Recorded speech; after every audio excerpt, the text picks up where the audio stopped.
Hi, everybody. Welcome back to episode 25 of the Totally Unqualified podcast. As the world sits on the brink of a world war, we come to you with a little bit of distraction about our lives and maybe some intergenerational advice that we might not need anymore if we all evaporate into nuclear energy. But we're here and we're podcasting. I feel like we should be wearing those suits. Like a hazmat yes, suit. we should be wearing these hazmat and nuclear suits. Yeah. Want me to get right into it? I don't really know if we have anything to preface. We didn't release an episode last week was in because my we were on housekeeping. vacation. No, that wasn't really why. I feel like I want to housekeep it. Okay. Okay. Then you can get right into it. Okay. Getting right into housekeeping. Yep. So we didn't. Sorry. We have to figure out like an SOS way to like tell everybody that we're not going to have an episode. Everyone gets emergency alerts for the nuclear war and our episode. Yeah. No, totally unqualified pod. So we didn't have an episode. Ava and I did go to the beach house, and I want to do like a little update on this, which is we went to the beach house. It is a beach house that's our family beach house. It's the first season without having Bubby with us. And I have to say, it was a little hard to be there, and our motivation was lacking. And I did want to just check in because I know a lot of people who've lost their parents recently, and it is definitely a journey that is not linear. It's like you're fine, and then you totally do not feel fine. And that has been my experience where I'm like, I'm good, I'm okay. I rationally understand, but emotionally, it's a little bit of a roller coaster. And so I wasn't really up to it last week. So that's why we didn't have a pod. And I will say that this moment for people who've lost their parents, particularly, I'm going to say for women, because I've spoken to so many women who've recently lost their parents. It's this minute of trying to figure out, like, if you've been a caregiver long term, what's your purpose now? Because all of a sudden you've got some time, you feel like you have the availability to do stuff, and it's a little bit like a vacuum where you're just a little shocked and it's a little hard. So you're like, what's my purpose? What am I doing with my life? I don't know. For some reason, it's caught me a little off kilter, and everybody I know, frankly, who's been going through it. So I did want to address that and say that's really why. I don't want to lie and say we were just on vacation, because it wasn't fully that, although a little. Do you want to add anything to that? No, I don't need to add anything to that. I was just know I will lie for you. You will. I was so good. You will. I was so good at that. I know. I did it so good. easily. We were on She vacation. Did. Don't you think that's really bad? That you. Well, what else do you lie to me about? Well, it kind of just like goes into my dream of one day being an international spy. Never gonna happen. Because Ava, someone's going to tell badly. I wish it so badly. Someone's going to tell Ava a state secret, and I think I've said this before. She's going to see the first person she knows and say, "I'm not supposed to tell you this." I know, but like, just keep it to yourself. But the world's ending. In my soul and heart, like I would be an amazing spy. I think you don't realize how dangerous it is. Like people get shot at, and yeah, exactly. I would be amazing. Did you see that the new head of MI6 is a woman? No. Yes. The British have appointed their head spy as a woman. Good thing I'm going in 2 days. I'm going to buddy on up to her and be like, speaking of not doing the podcast, we will say that TBD on next week. Ava's going abroad, back to London town. She's very excited to see her friends after studying there, and she did a little maneuver on her trip. So we did a little pivot. Jamie and I are going to London and Amsterdam. We are so excited. Our flight is on Wednesday night, and honestly, I woke up this morning and I was like, opened my weather app and I was like, oh my God, the weather here is so beautiful. In London, it's going to be... Like, seriously? Sorry. You thought it was New York, but it Yes, wasn't. yes. And it was like perfect Yes, I low saw that. 70s. Like, I could wear jeans and a Yes. t-shirt. That's like the ideal for me. Like, I get really, really hot. Like, you guys all get hot. You guys all have your menopause things. I am on fire 3 times more than you and more frequently. Am I telling a secret when I say that really no one sweats like Ava No one Lowenthal? sweats like me. I have to get the fact that this shirt is not discolored is insane. I think we're going to Botox our armpits. I have to get Botox in my armpits, guys. It is the most disgusting thing in the entire world, but I literally sweat like you've never met anybody in my...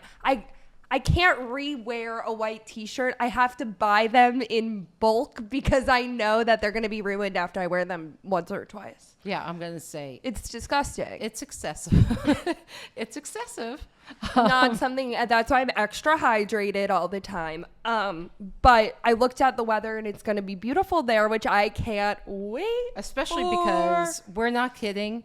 96 outside today, 100 tomorrow. Feels like I 105 here in you New guys York City. could see Linus right now. Yeah. He is lying on the floor like Comatose. like he can't move, trying to suck up all of the coolness from the tile. He Oh, is. I don't know if you saw this, but apparently New York was classified by like one of the like climate things as like a continental climate, and now we've moved into being a subtropical climate because it gets so I'm hot. not surprised. Global warming. And humid. It's horrible. It's wet. The air is damp. Yeah, it's gross.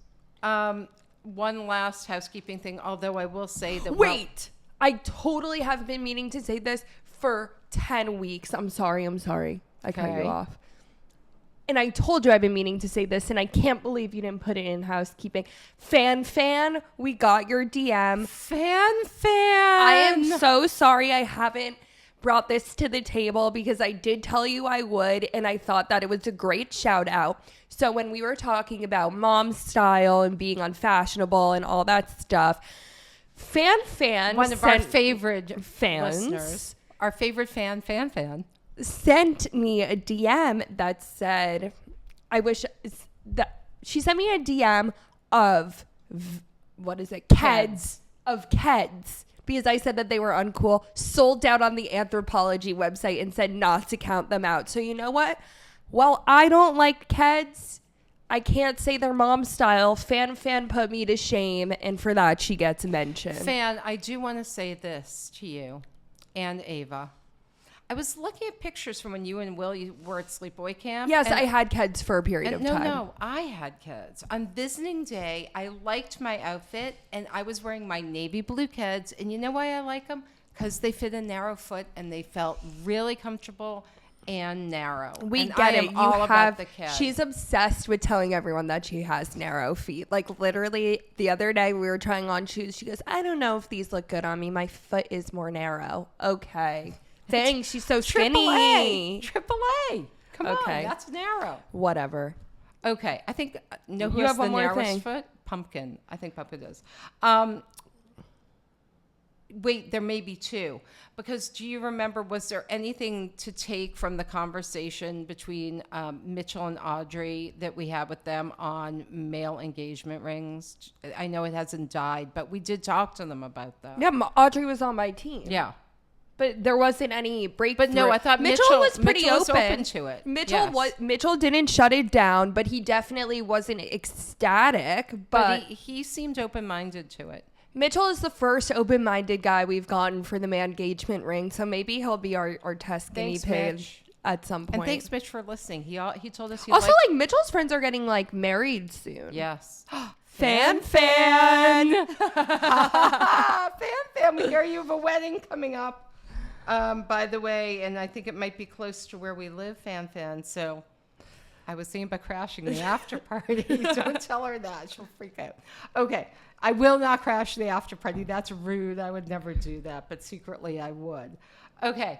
The last thing is one of our favorite listeners in Atlanta, who may or may not have the same name as me, sent me something really great this week.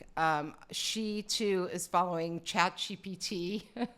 I know you don't like when I talk about this. I can't. I need to. Okay, so MIT, did everybody hear this? MIT just completed a study, and they followed people's brains. They took scans of brains of a group of people in Boston who used ChatGPT. And they had 3 groups write essays. One had to do it all on their own. One had to do it, but could use like Google search or a search engine, and one did it with ChatGPT. Mm-hmm. And I just want to tell you people, it's scary. It is. It's scary. Yeah, because it does everything for you. 83.3% of the ChatGPT users could not quote from an essay that they just had ChatGPT write. Wow. So basically, they had ChatGPT do the essay. They looked at it, they read it, they passed it in, and then they were asked, what did your essay say? And none of them could say. I'm dying. Okay. It did reveal that basically ChatGPT makes us stupider. It does something with the neuroconnectivity within your brain and makes it much less so. And they had all these scans of brain matter that I couldn't understand. But here's what was the positive. Did you put the article into ChatGPT to understand it? I did not. But here's what the article basically said.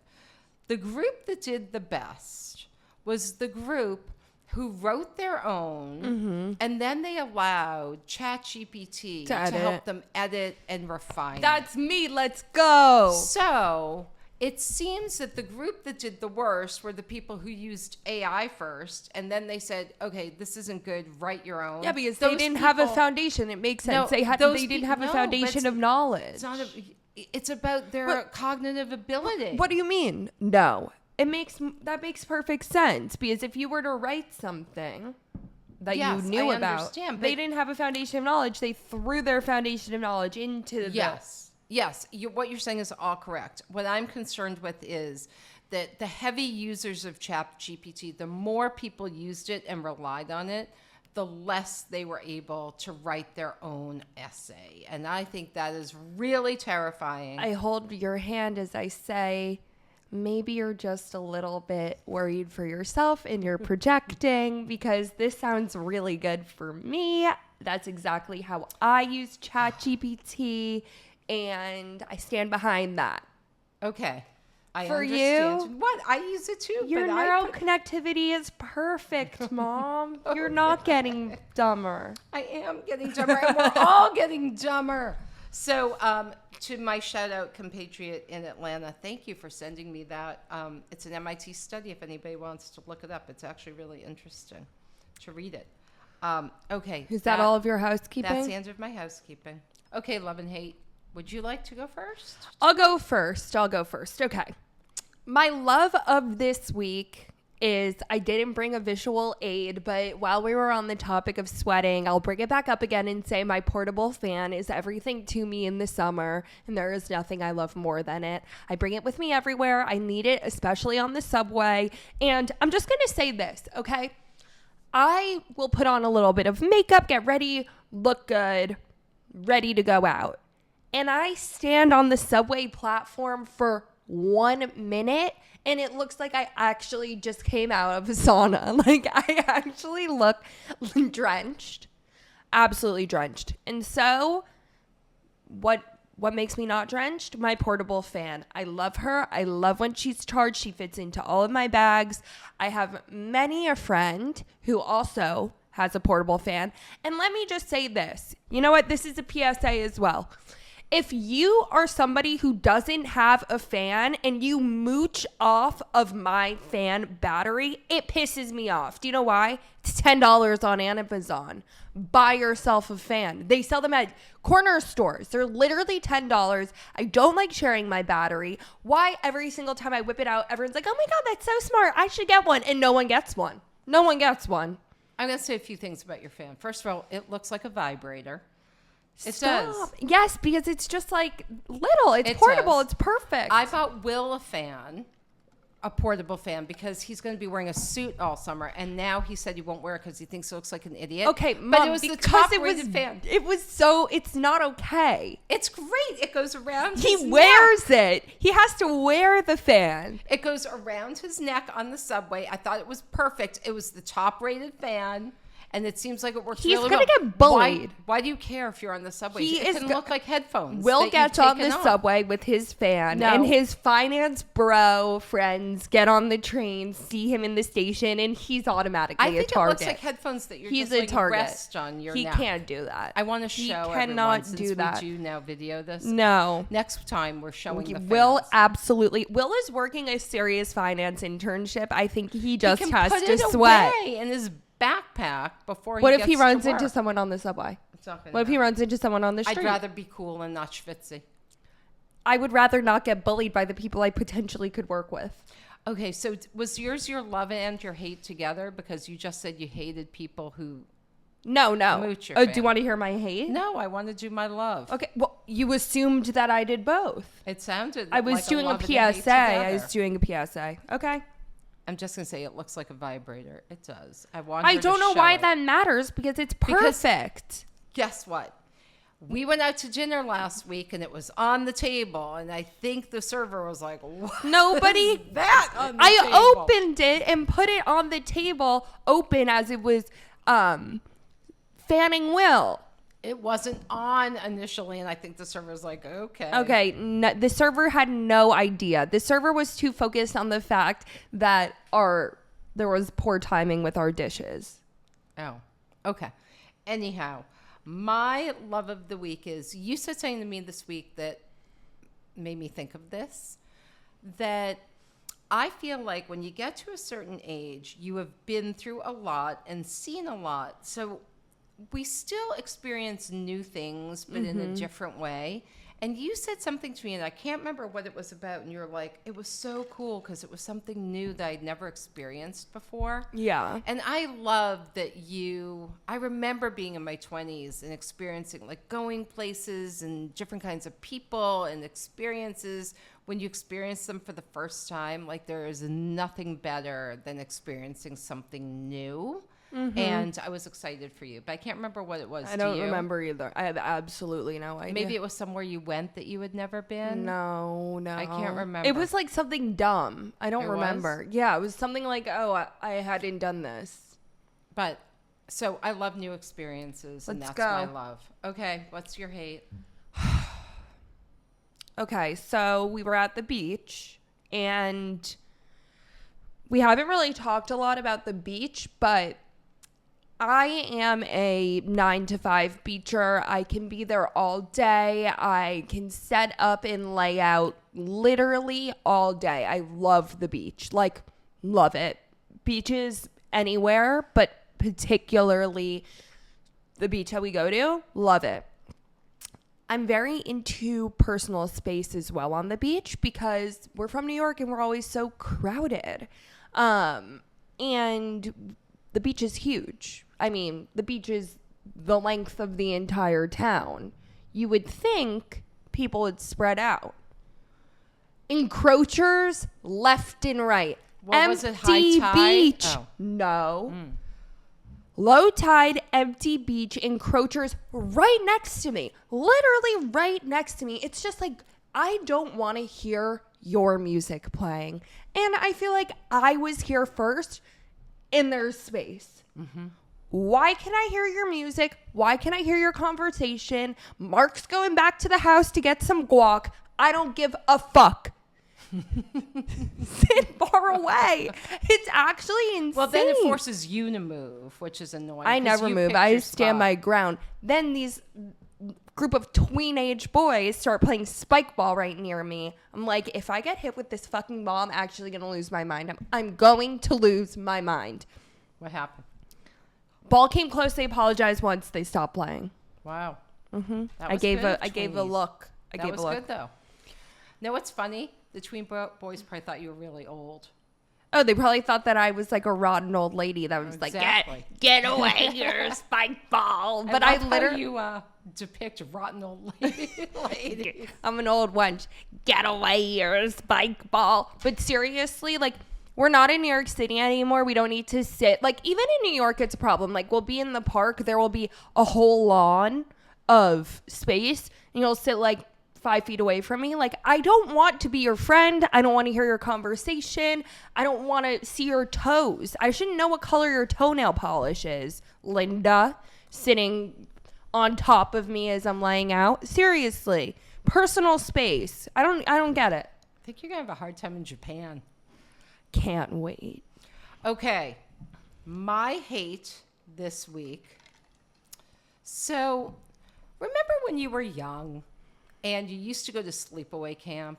What, you hate that Will and I are around over the summer? Let me just go with this story. Mm-hmm, of course. Yeah, you did sort of get it. When you went to sleepaway camp, we would wave goodbye to you on the bus. And then you'd we party. secretly would be like, yes! That's such bullshit. She used to have to wear her sunglasses at the bus stop every year because she would cry. I didn't. Yeah. I didn't. That is such a lie. You put on your I cried sunglasses to occasionally. shed a tear. Occasionally. She put on her Usually I was thrilled because you know what? No more lunches to make, no more backpacks to pack, no more I have to make dinner. I can just eat whatever I want to eat. Oh my God, I loved it and do what I want to do. Couldn't wait for it. Now it's in reverse. Now I have to say something. Do you know how many people have said to me in the past couple of weeks, I'm going to fucking kill my kids because they're home from college and there's too many people in the house. And I understand completely. We live in a small space here in New York City. You know what I've gotten used to, dear listener? That my things are in place where I like them. That the bath mat in the second bathroom is on the tub because Linus occasionally confuses it for his pee-pee pad and makes a pee-pee.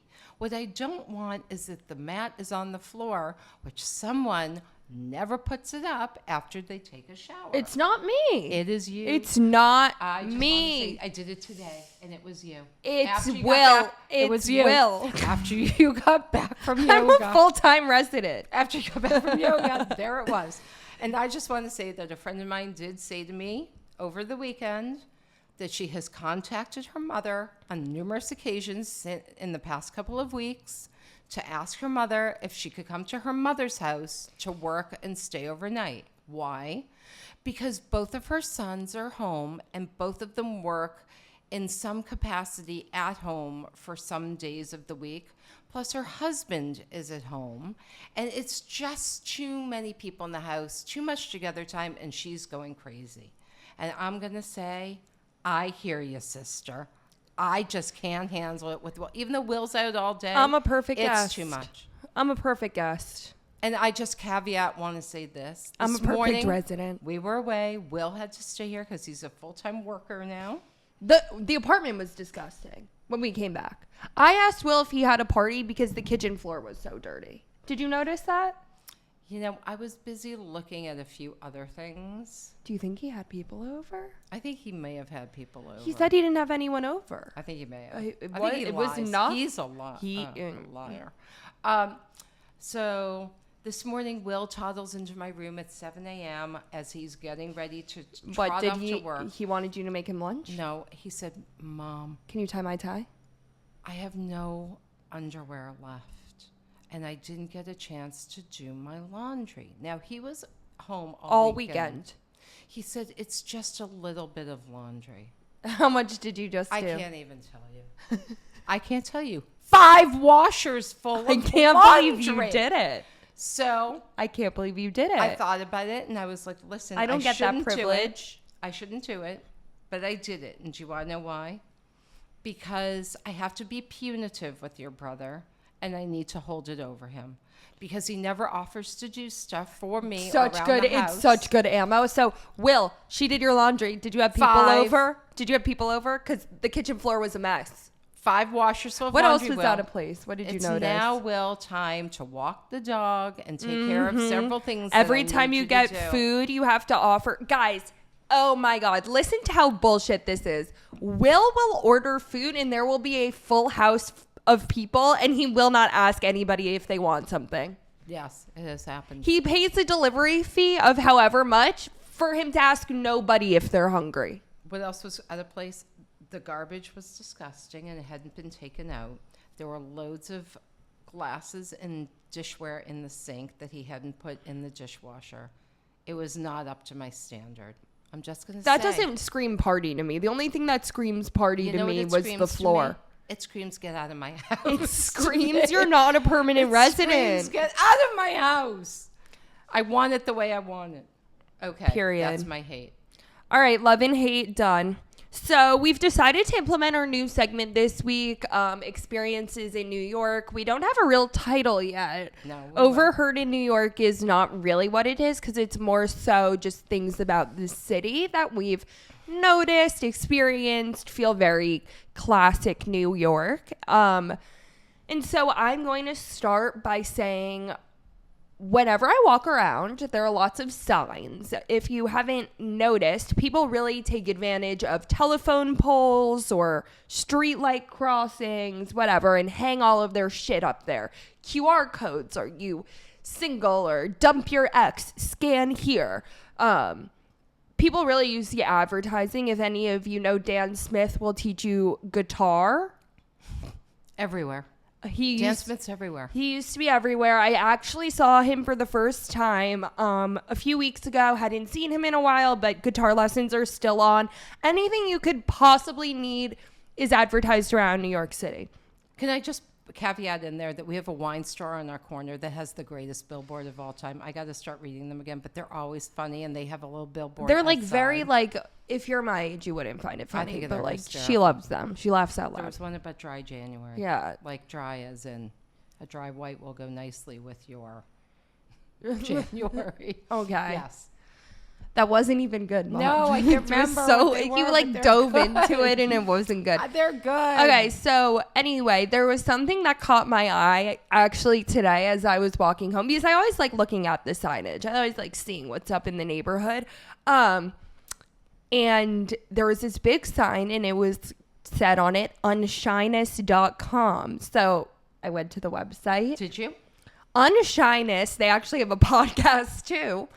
Unshyness, for the steal of a price of $150 for just one session, you Wow. can go to an unshyness class and learn how to put yourself out there with a coach Wow. and other people. Now, I just think it's funny because like there are so many ways to meet people in New York, yet there's this one class dedicated to not being shy. Like, wouldn't you think that the unshyness would come from taking a pottery class with other people? Like, what is the purpose of the unshy class No, for $150? maybe people have social phobia. So Right. I thought that it would be that too. So then I looked. Unshyness.com. You can get a free demo class. We practice overcoming our social fears together, doing basic exercises to interact with others in public settings. But the thing is that like, why is that a class? Because wouldn't it be that you meet people in public, or you... No, maybe you're afraid to go out. Is this people who are afraid to go out? No. Speak? No. It's about being shy. It shows you that nothing terrible happens even if you face rejection. No, that's what it's It about. sets you free. Yeah, it's about people who have social anxiety disorder. It doesn't say social anxiety I know, disorder but I think anywhere. they did that on purpose because they don't want to categorize people. They're trying to cast their net wide. All I have to say is that $150 to talk to somebody on the street seems like a lot. And it seems very New York. I'm going to tell you a more New York thing to do. On our street, there are some brownstones, and there's a guy who sits outside. If it's sunny, he doesn't care if it's 40 degrees. Are you seriously colonizing my friend? Yes. Ava is friends with this man. I call him the man on the stoop, and we're best fucking friends. He is the tannest man I have ever seen. Leatheriest skin For I've ever years, seen. Who's he look like? We have to think of an actor. He who looks like. He gives Like the an Al energy. Pacino I was look? gonna say Chasm. Chas Palminteri. Totally. Yes. Yeah, totally.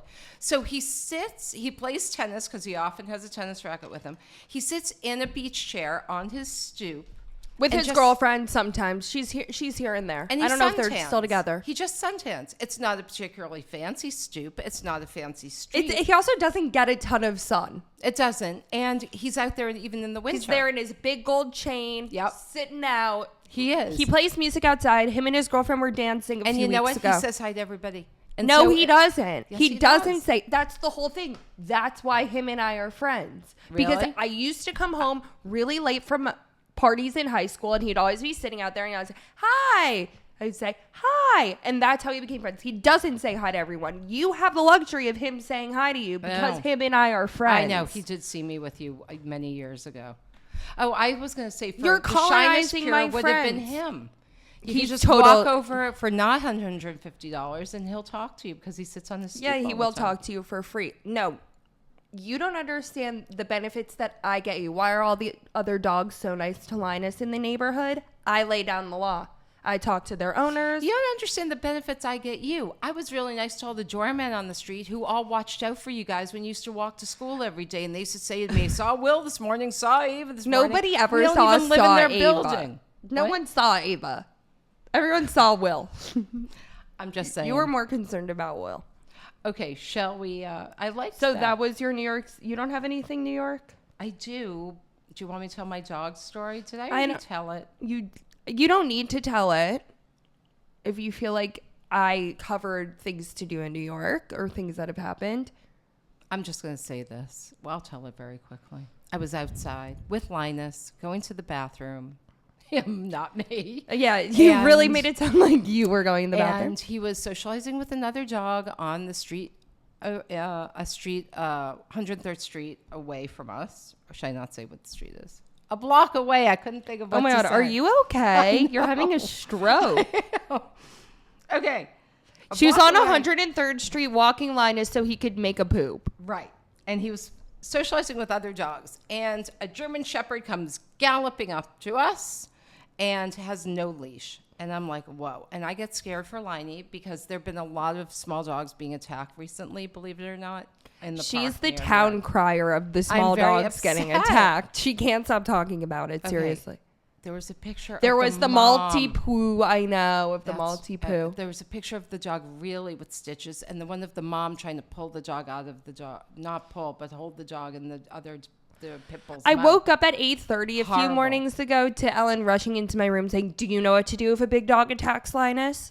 Giving me a full demonstration as I'm just waking up. They taught us at school, at Linus's school. Okay, we don't need to teach everyone how to rescue. So Linus is socializing. Giant German Shepherd comes bounding up. I'm scared, so I put my body in front of his. German Shepherd does not go for Liney, but he turns the corner like he's going to run down to the park, and I see running after the German Shepherd. I see no one running after the German Shepherd. And then I see our young doorman running after him, screaming, that's Rocky, that's Rocky. Like I'm supposed to get Rocky. Now, why isn't he getting Rocky? Because he's afraid, I find out, from the maintenance man in the other building, tells me that Ruben is afraid to grab Rocky. Okay. Right? Okay, I understand. So he's just yelling, that's Rocky, running after him. And I'm standing there with Linus on his leash. And so he books down.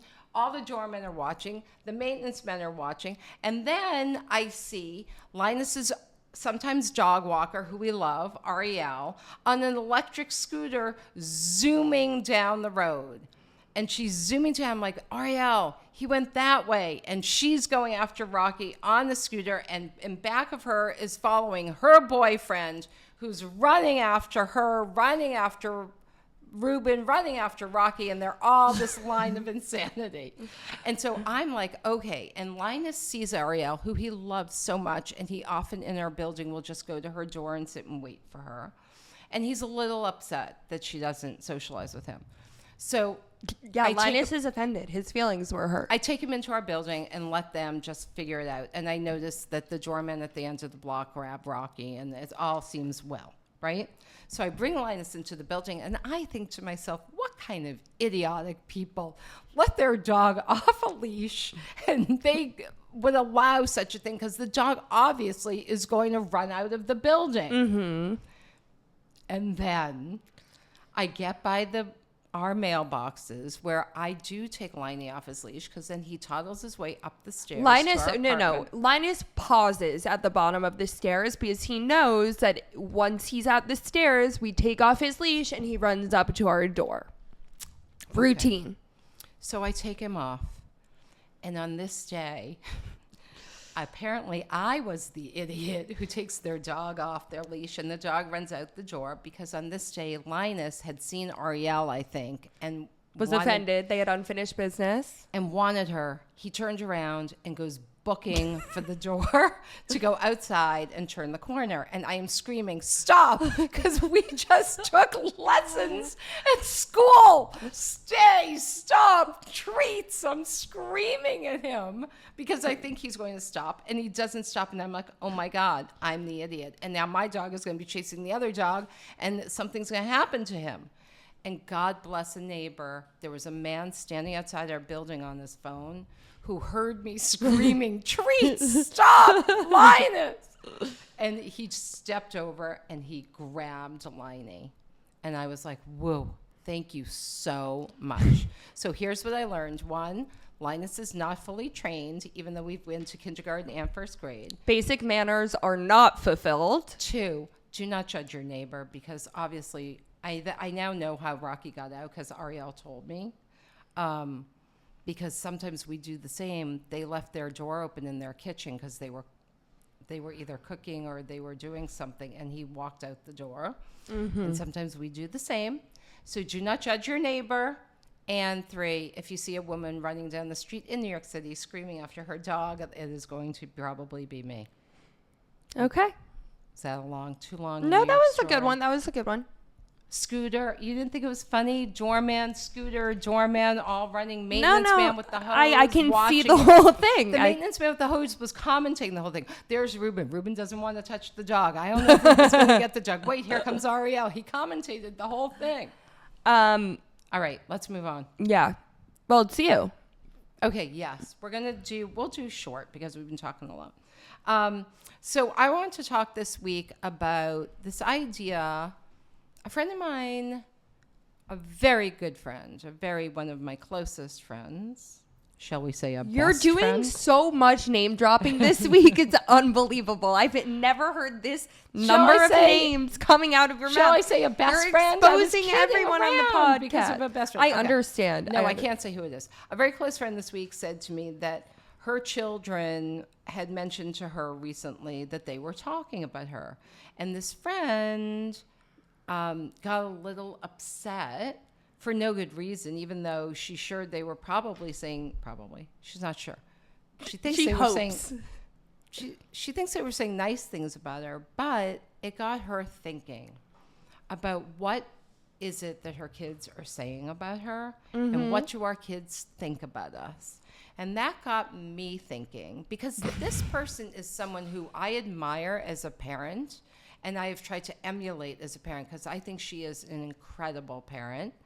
And so I wanted to talk this week about what you think makes a good mom or a good parent, because I'm curious to know in your eyes, and I secretly will be ticking a column in You know my why mind. I'm laughing?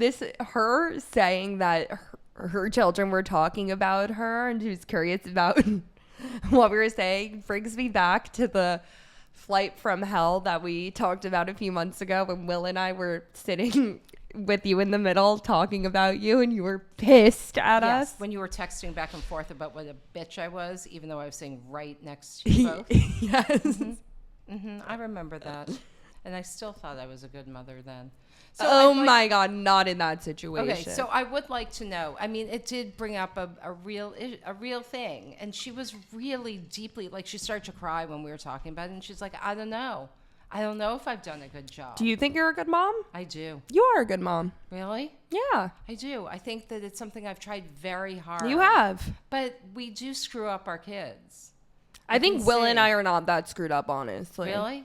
I think we're pretty well adjusted. I don't know. You seem a little, you don't pick up the bath mat. Oh my God. If that's your biggest problem, you want me to go to rehab 4 times? Yes. No, I mean, here, just keep going. I mean, what do you think are tenets of making a good parent? Like, what goes into the mix? What are the ingredients? Understanding, like caring, understanding and really wanting to understand. Patience. I'm not a patient She's not person. patient at all. I'm not a patient person. Understanding, patience. What else have I found to be important? Knowing when to give space, especially during adolescence. I feel like it feels very easy to feel suffocated when you're a teenager and that your parents are like controlling your entire life. Not projecting your anxieties and feelings, I think, is also a key one. I think that everybody has their own stuff, and I think the people I know that resent their parents the most are the ones whose parents have made their stuff their stuff. I think it's really hard. I'm listening to you and I'm thinking like, okay, yep. Because everything is so theoretical, right? There's nothing like, yeah, you're a good mom because you do my laundry sometimes and you know, laugh at my jokes and make me feel loved. But I think that there's nothing tangible about really... I mean, isn't that why there are a million parenting guides? Because nobody really knows the right way to do it. There isn't one right way. I just think it's more like you have to accept that your child is their own person and they might have qualities that are like you and they might have values that you've instilled in them. But at the end of the day, we're all rogue actors. We're not all going to be who you think we were going to be.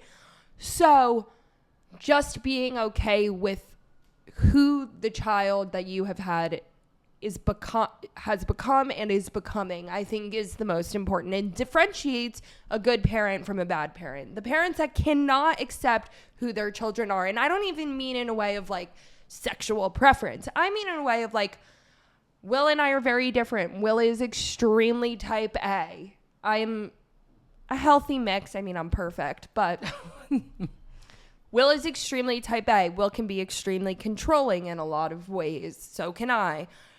But being able to understand that and then creating an environment that nurtures that rather than fights it, I think is important.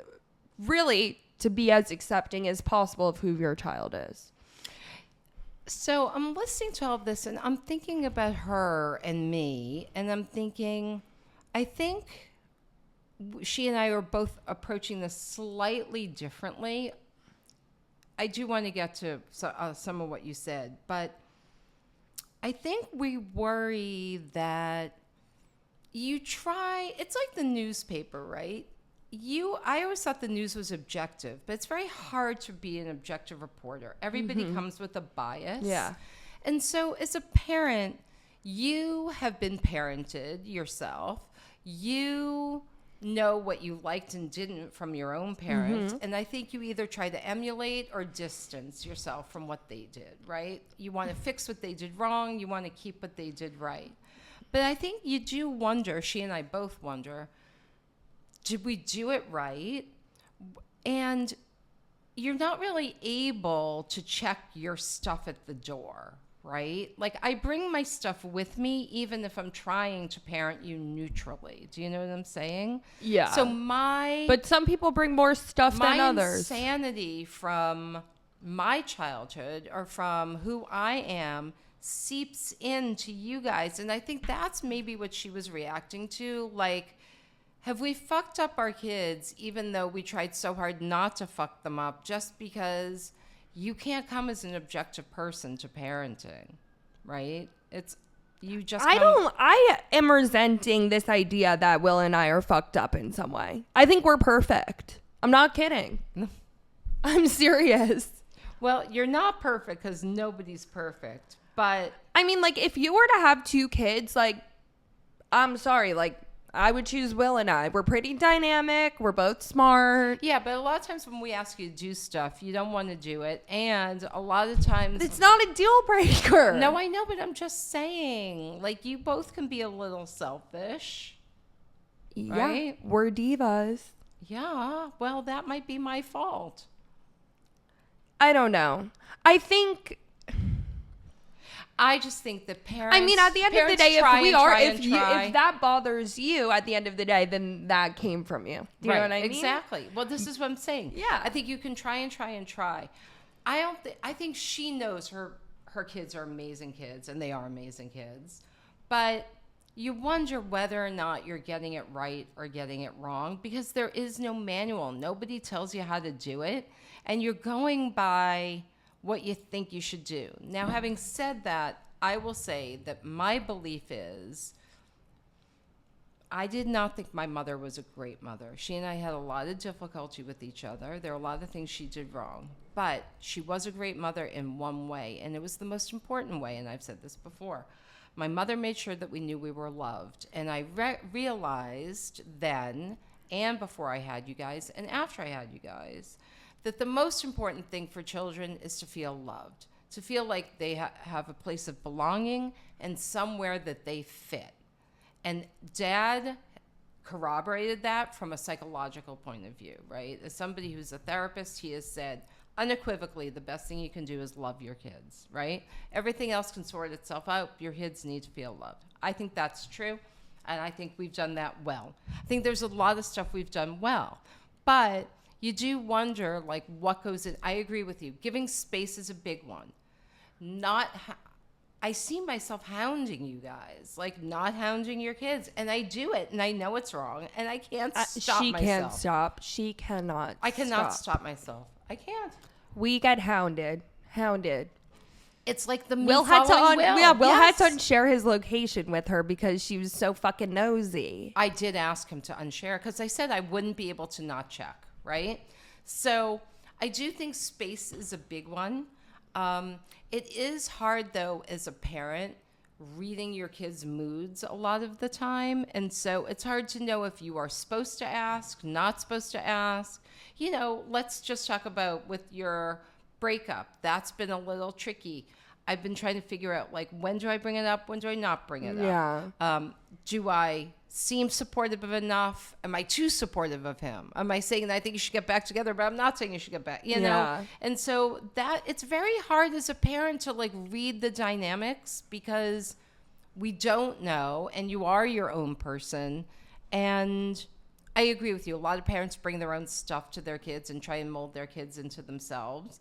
We've tried very hard not to do that, but maybe we all do that. I think that Will and I have been so successful in a lot of ways because you could say that this has been fostered from you guys in part, but also I think is inherent for some people, and I think we both have it, which is we both have a very strong sense of self and identity in a lot of ways. Like, we both have very strong likes and dislikes. We have very strong ideas of who we are. I think we also, I mean, I'll speak more for me, have an idea of right and wrong, which all comes from the parent. But I also think that we were just both lucky in a lot of ways to know things about ourselves that other people might take longer to figure out. Does therapy come into that at all? I mean, I think Will would say maybe. I think I would say yes. But I also think that we're just two people that happen to have a lot of opinions and feelings. Yeah, but I wonder, because Dad and I are like a yin and a yang parents, right? We're not both like type A or both type B. Mm-hmm. I'm the obvious A. And Dad's the obvious B, right? Yeah. He gives you guys a lot more birth. He doesn't worry about stuff. He never checks to see where you are. Never did. Let's go. He is the like best weekends in high school. The best weekends ever is when you weren't home because Dad would never text me, "What time are you coming home?" I loved it. Right. And Eric just assumed it was all going to be okay. okay. And I would be coming home whenever. So I think that was good for you guys. I think in some ways that's better for kids, right? Because then the hounding parent, myself, who's always like after you. But in some ways, I feel like does you need the hounding parent. Does it make you a little sad that like you're the mom and you're the hounding one, and dad gets to be the chill dad? No, because I do feel like at some point in your life, as you get older, you will appreciate the hounding. Right? It's sort of like... No, I'm not saying that the hounding is bad. I'm saying more in like a gender roles kind of way. Like it's kind of assumed that the mom is the like... crabby yeah, one? the like... Is that right? Yeah. I mean, isn't it like... Yes. like old... Yeah, the dad's checked out. Yeah. And the mom is... Not that dad is checked out, but more... but more so that like you fell into your gender roles a little bit. Yeah, I guess I never thought of it that way. I just thought our personalities... Well, and two, your personalities are more like that. Right, because dad's personality is a lot more... No, there are type A dads. I'm not saying it doesn't exist. It's just more generic than, you know, I would think for a family. Yes, but I can think of a few who it's the opposite way. Yes, just said that. Okay. It's like you can't just agree with me. Yes, I agree with you. You always have to add something bad more. Mother. That annoys me because 99% of the time when I say something she agrees with it. And then she has to add something else so then it's her point. It's not. It was my point. I think you I agree. understand, and I think it's getting worse as I get older. I think I just need to zip it. I know you do. It's so annoying. Just say I agree. Just say I agree. I agree. Moving on. Okay, so you said parents who give space, parents who are accepting and understanding. Is there what about like parents who do push you a little bit? See, I think it's good sometimes for parents to push a little because maybe it gets you out of your comfort zone. Like, yeah, but also like telling me to get better grades in high school did not make me get better grades in high school. No, but what about things like trying? Yeah, like, trying hey, let's try photography. Yeah, thinking that you're capable of things. Yes. Mm-hmm. Making me apply to the University of Virginia against my will. Bad choice. Yeah. Well, your father. I mean, yeah. Why would I ever fucking go there? So, for this friend who is feeling blue, I guess the takeaway is this. Like, do you talk your to your children? kids and I say mean, that? your children are adults now, so no. What you have done and what you have implemented. I mean, dad could speak more about this on a psychological level, but like what is done is done. Your children are rogue actors now that can only take with them the values that you instilled in them, and you have to hope that they honor that and would act in a way that would align with yours and have a strong sense of right and wrong. Yeah, but can you say to your kids, can you say to your kids, how'd I do? No. Oh. I think that hurts. Like, I think if you had Will and I sit down, you were like, so how do you think you did? Like, overall, great job. Will and I are living an amazing life. We both like ourselves as people. But you also open yourself up into the minutia of it, like me saying, why did you push me so hard to get good grades in high school? I didn't get good grades in high school because you pushed me so hard. I didn't fucking care, and nothing you could have done could have made me care that much. Yeah, but that wasn't my fault. But now we're having a back and forth, and it reopens old things, and I think that is not helpful. I agree. Right, like, to evaluate the experience as a whole is not fun, nor is growing up linear, nor is anybody a particularly amazing teenager. And I don't know many people that would look back at their teen years and be like, wow, I love my parents so much. Like, I think that when you ask somebody who, especially is Will and I's age, and asking to evaluate as a parent, I think our minds go to younger because right now we're living in an older way. And I just think that, like, everybody is going to view their adolescence differently. Mm-hmm. And everybody's, frankly, a different person during their adolescence because there's so much internal emotional change. So really, I think, how does your blue friend become, I don't know, green again? What's like the normal color? Smiling, happy. Yellow. Red. Yeah, sunny. Yellow. Sunny. I think that you just have to take the hope with you that your children are the people that you would hope that they are and you want them to be. And if you think that, then you did a good job.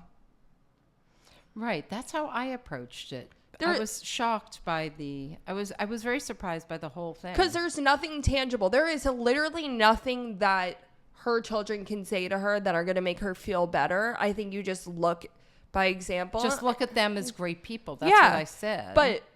But also keeping in mind that, like, there were ups and downs. There will be ups and downs. And that to be a good parent is not necessarily to be a good person, but to be a good parent for the child that you are raising. And that's what I have to say on the matter. Could I add 2 things? Am I allowed? Yeah. One is... If you bring up my high school grades again, I'm not getting into it. One is, we've talked about this before. I think there's a difference between being a parent and being a friend. And Dad and I never tried to be your friends. No friends. Yeah, I was going to say that earlier. Do not want to be your friend. I'm your mom, and there should be boundaries. Like, I should not be included in things. I should not be invited to things. I should not be in conversations with you and your friends. I should be in my own room doing my own thing, right? And a lot of parents don't do that, and I think that is problematic. And the other thing I'll say is, don't you think, though, like when the kids are little, toddlers need boundaries, even though they cry about the boundaries, because the boundaries help them learn? I do think that good parenting often can involve some boundaries, even though what you're saying is you should just accept the kid for who they are. Like, I was never going to... I'm not saying that without boundaries. I'm saying that should be at the core. The rest you can build. You can build your boundaries, right? But, like, as long as you're accepting of who your child is and are tuned into what they need. Yes. Well, sometimes it's hard to tune into what they need. Yeah. Okay. So, all right. Thank you for if you want to call in, you have something to say, we have our Speak Pipe link in our Instagram bio at Totally Unqualified Podcast. Okay, so basically we've been asked to explain the Speak Pipe. It's a link and it says press record, and you press record and you record your voice saying whatever, and then we can play it. That's all it is. It's very easy. I think it's called a Speak Pipe, which is confusing to people my age when really it's a recorder. It's a recording. It's a website. The link is in the bio at Totally Unqualified Podcast. Follow us on Instagram and TikTok. We will post our episode on Wednesday, and hopefully there will be one next week. And if there's not, we'll send up an SOS. Okay, yes, along with the World War III update. So go buy your hazmat suits. Oh my God. Have a good week, everybody. Bye, everybody. Cheerio.